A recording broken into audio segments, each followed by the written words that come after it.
Assalamualaikum warahmatullahi wabarakatuh. Ya, perkenalkan nama saya Al-Azami dari Prodi HKI, ingin melaksanakan tugas praktikum Pancasila, yaitu mengenai nilai-nilai Pancasila.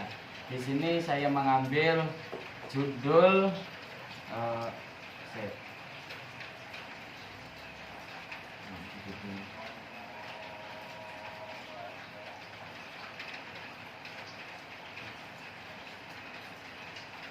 Ya, di sini saya mengambil judul mengamalkan sikap toleransi terhadap agama lain. Oke, kita ingin memperkenalkan terlebih dahulu dari narasumber kita. Ya, Mas Rengga, saya persilahkan. Ya, perkenalkan nama saya Yudhistira Angger Prasetyo, bisa dipanggil Angger. Di sini saya berasal dari kampus Universitas Negeri Malang, UM, tetanggaan ya sama Azam. Di sini kebetulan saya beragama Katolik. Begitu Mas Azam. Ya, jadi di sini saya ingin mengajukan pertanyaan-pertanyaan mengenai hal toleransi. Apa sih yang menginspirasi yang menginspirasi Mas Enggar itu? Tokoh yang menginspirasi. Dalam artian gimana? Seperti halnya saya menginspirasikan Soekarno, bahwasannya Soekarno itu begini-begini. Oh ya ya. Jadi kalau saya hal yang menginspirasi ini seperti ini. Jadi yang menginspirasi saya itu, jika di Islam itu namanya ustadz ya. Ya. Kalau di saya itu tuh namanya romo. Nah, yang sangat menginspirasi itu adalah romo yang ada di Surabaya. Nah, itu namanya Romo Adi kalau nggak salah. Romo Adi. Ya, Romo Adi. Nah, beliau sangat menginspirasi karena menurut saya beliau itu terlahir sama dengan saya, dengan kedua orang tua yang berbeda agama, yaitu bapaknya seorang Islam, ibunya seorang Katolik, tetapi dia berhasil menjadi imam gitu. Nah, hal yang sangat menginspirasi di situ adalah dimana dengan latar belakang yang orang tuanya berbeda agama, di situ dia bisa menjadi seorang imam di Katolik sendiri. Seperti itu Mas Adam. Oh begitu. Okay. Terus kita lanjut ke pertanyaan yang kedua, itu adalah di mana Anda melakukan kegiatan atau yang dimaksud itu ibadah. Kalau Islam kan di masjid. Ya. Nah, sedangkan kalau Katolik itu di mana?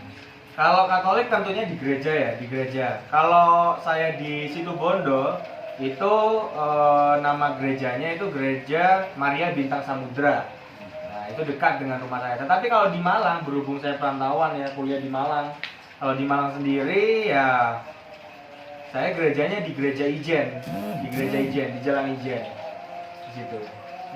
Ya, makasih. Jadi terus kita lanjut ke pertanyaan yang ketiga, itu bagaimana sih Anda dapat bertahan dalam kondisi dan situasi yang tidak memungkinkan, seperti halnya kan dari faktor orang tua, misalkan kan orang tua Mas Rengger itu berbeda agama juga, sedangkan ayahnya itu Islam dan ibunya itu Katolik. Nah, semisal ada masalah, apa yang Mas Rengger solusi untuk menyatukan kembali itu, dalam artian tidak ada disintegrasi, perpecah belahan itu. Oh ya ya. Jadi kalau di rumah saya itu kan kebetulan saya 3 bersaudara. Kakak saya ada 2, itu semuanya Islam, hanya saya sendiri yang Katolik. Jadi di rumah ada 3 orang yang beragama Islam dan 2 Katolik. Nah, di situ dalam segala hal, segala aspek penyelesaian masalah, di sini sama sekali tidak melibatkan agama. Meskipun dalam konteks itu adalah permasalahannya di agama, di sini di dalam keluarga saya sendiri itu ya, terutama mengutamakan toleransi. Jadi toleransi itu sangat penting sekali bagi umat. Jadi nggak ada yang namanya agama yang mengajarkan tidak baik. Semua agama mengajarkan hal yang baik. Jadi saya percaya bahwasannya ketika memang saya berbeda agama dengan bapak saya Islam, saya Katolik, banyak orang yang menganggap bahwa doa saya gak bakalan nyampe ke bapak saya. Tetapi dengan kepercayaan saya bahwa itu doa yang baik dan semua agama mengerjakan yang baik, ya semua doa yang baik-baik akan tersampai kepadanya yang dituju. Seperti itu sih Mas. Toleransi lah rasanya. Oke. Eh, sudah pernah diceritakan juga bahwasanya Mas Rengger itu dulunya pernah Islam. Iya. Nah, selesai dari SD Mas, Selesai dari SD. dia masuk Katolik karena ikut ibunya. Alasan Mas masuk Katolik itu gimana solusinya itu? Dari Islam ke Katolik. Ya sebenarnya gini, kalau perpindahan saya dari Islam ke Katolik itu banyak orang mengatakan karena saya kasihan sama ibu saya, kasihan lah karena sendirian yang agama Katolik gini-gini. Kalau menurut saya pribadi, itu kalau di Islam namanya hidayah. Kalau dari kita sebagai umat Katolik itu adalah panggilan dari Tuhan. Nah, kenapa saya menyebutnya ini panggilan? Karena bukan sesuatu yang disengaja, melainkan tidak sengaja. Semua itu berjalan seperti apa ya, aturannya Tuhan gitu loh. Maksudnya semua sudah diplot sama Tuhan, kamu harus gini Ger, kamu harus gini Ger. Jadi kalau keinginan saya pribadi, ya saya mengikuti apa yang diperintahkan oleh Tuhan gitu loh. Jadi saya bagaimana untuk masuk ke Katolik itu ya karena panggilan dari Tuhan.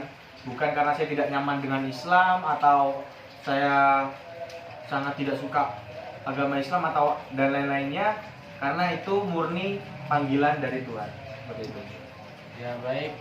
Dan pertanyaan terakhir itu, mengapa sih memilih agama itu, nggak memilih agama ini gitu? Oh ya. Jadi mengapa agama yang saya pilih adalah Katolik? Mengapa harus Katolik? Sebenarnya sama seperti pertanyaan-pertanyaan sebelumnya.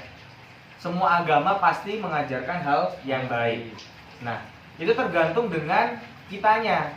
Nah, Mas Azam contohnya sebagai umat Islam, nyaman dengan sholat 5 waktunya dan lain-lain. Nah, berhubung dengan saya sebagai umat Katolik, saya nyaman dengan ibadah yang hanya dilakukan dalam 1 kali dalam seminggu. Contohnya dalam Sabtu atau Minggu. Sebenarnya ada, misa harian tuh ada, Senin sampai Jumat tuh ada. Tetapi yang wajib dan pokok harus dijalankan yaitu Sabtu atau Minggu. Nah, kenapa? Kembali lagi, saya nyaman dengan agama ini dan bukan berarti semua agama atau agama sebelum saya itu tidak nyaman. Tetapi saya menghargai panggilan dari Tuhan, bahwasannya saya harus memeluk agama Katolik ini dan menemani ibu saya sebagai umat Katolik. Seperti itu, Mas Eka. Oke, terima kasih. Segitu saja pemaparan dari narasumber kami. Kurang lebihnya mohon maaf. Bila ada kesalahan mohon dimaklumi. Assalamualaikum warahmatullahi wabarakatuh.